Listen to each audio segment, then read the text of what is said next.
OHSP is an acronym for Open High School Program.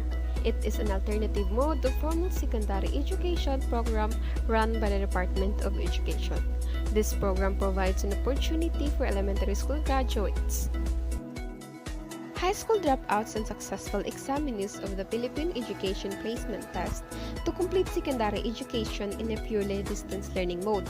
The program provides printed self-learning modules for students to use for their lessons and classroom activities.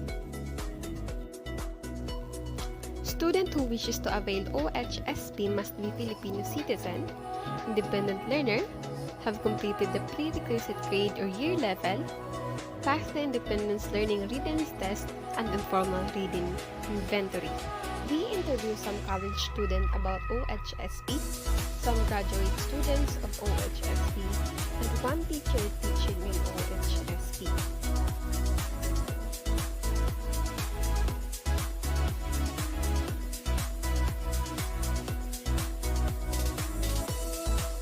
Open High School program has a big positive benefits to the students who want to pursue education. It is also a solution for the dropout cases in every school. It will lessen the rate of the student who dropping out because of their own reasons. We interview students who underwent Open High School program and asked about their experience. We did the interview via Facebook Messenger chat and promised to make their identity confidential. The first question asked is about their educational experience in terms of coping with the lessons.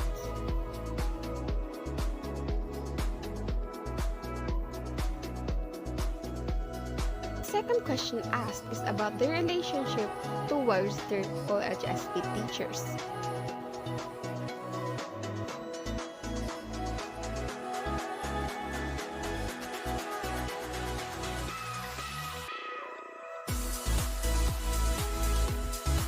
The third question is about their schedule as a student of Open High School program.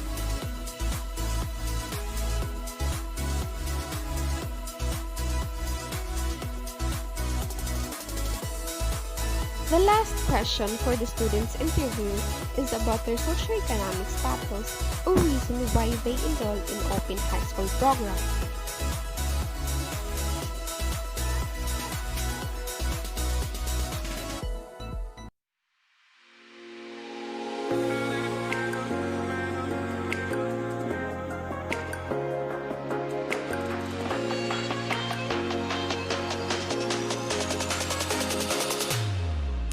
Good morning, I am Teacher Marie and I am one of the teacher in OHSP at St. Martin Montessori School.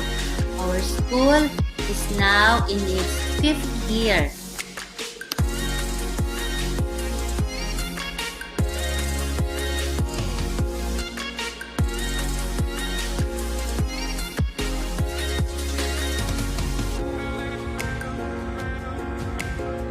Challenge is there are many bad comments regarding OHSP. Some says that nobody will be interested in enrolling in OHSP. Some naman ang sabi nila OHSP is only for the bullies. Yung iba naman sinasabi nila OHSP is for mga bobong student. So those are some of the comments lang na usually most of them are bad comments. It really bothers me. What I do is I pray. I pray a lot. So every time I hear something from them, yung sasabihin nila na naku, may matututuhan ba dyan ng mga estudyante? Naku, mahihirapan yung si Teacher Marie dyan. Whenever I feel depressed, I pray. So I pray and pray. Yung prayer na yun yung bagay that makes me strong to face yung mga bad comments na yon.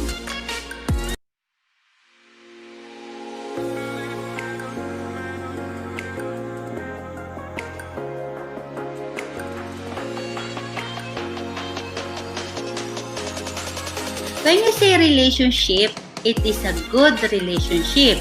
Kung hindi siya good relationship, there is no relationship. So how do I build a student-teacher relationship? Through communication.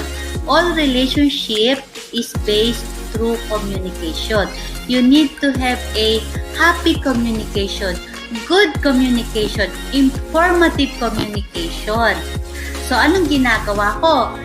I communicate with my student. Na yung communication namin is beyond lesson conversation.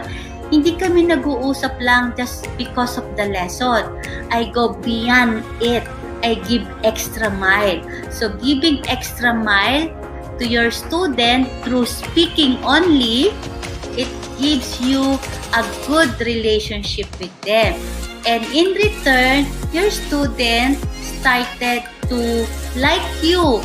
So, when your student like you, ano mayayari? You are building a good relationship.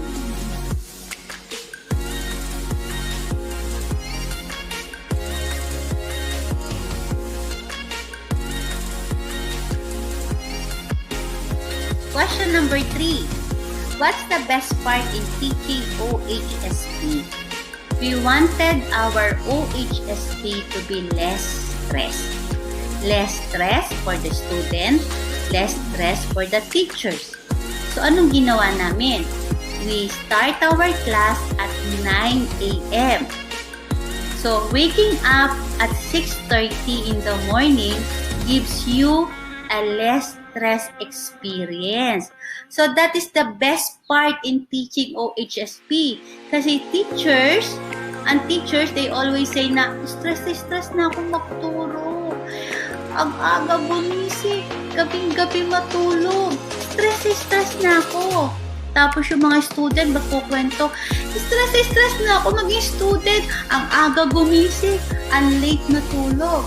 So, what we did in OHSP, we start our class at 9 a.m. So, it is less stress for teachers and for the students because waking up at 6:30 in the morning, experiencing eating your breakfast not in a hurry is already a best thing in life.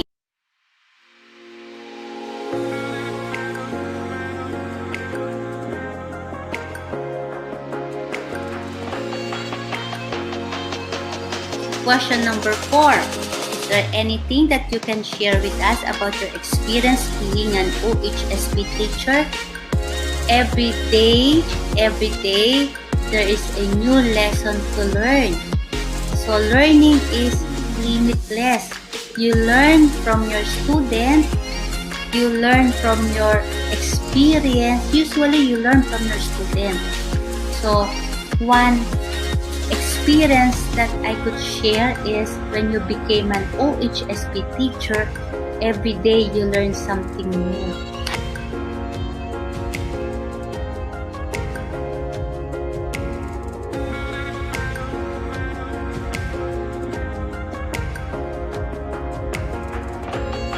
Question number 5.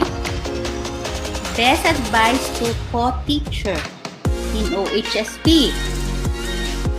Characters comes first. So if you want to be an OHSP teacher, ang pinakamagandang meron ka, yung character. Good character.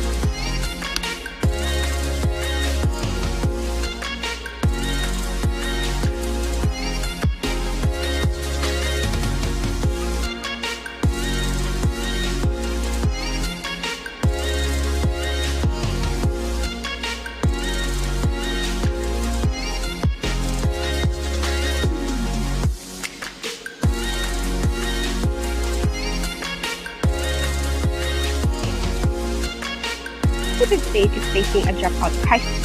Only 76% of public high school students earn a diploma within 4 years of entering 9th grade, a rate lower than 40 years earlier. Addressing the nation's dropout crisis will require more substantial and comprehensive strategies, including redefining high school success. The Education Promise Act has helped monetize the problem of dropouts and raise public demands for solutions. The Western Michigan University has this education aid with a federal fund wherein the foster kids can live in the campus and can go to the college and have degrees.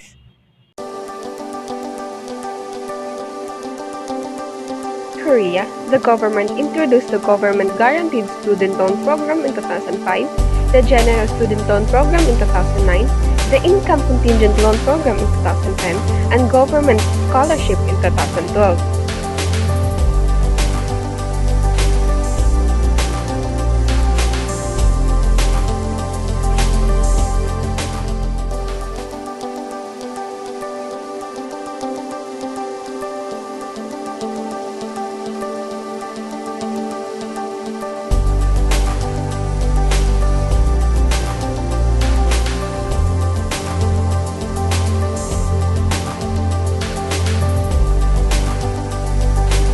Unlike US, the rate of dropout case in Japan are lower, and the only reason for it is the socioeconomic status where commonly poor learners are dropping out of school. Based on the study of Atto, the educational institution should not just operate as an institution itself, but operate as a welfare facility of primary and secondary level.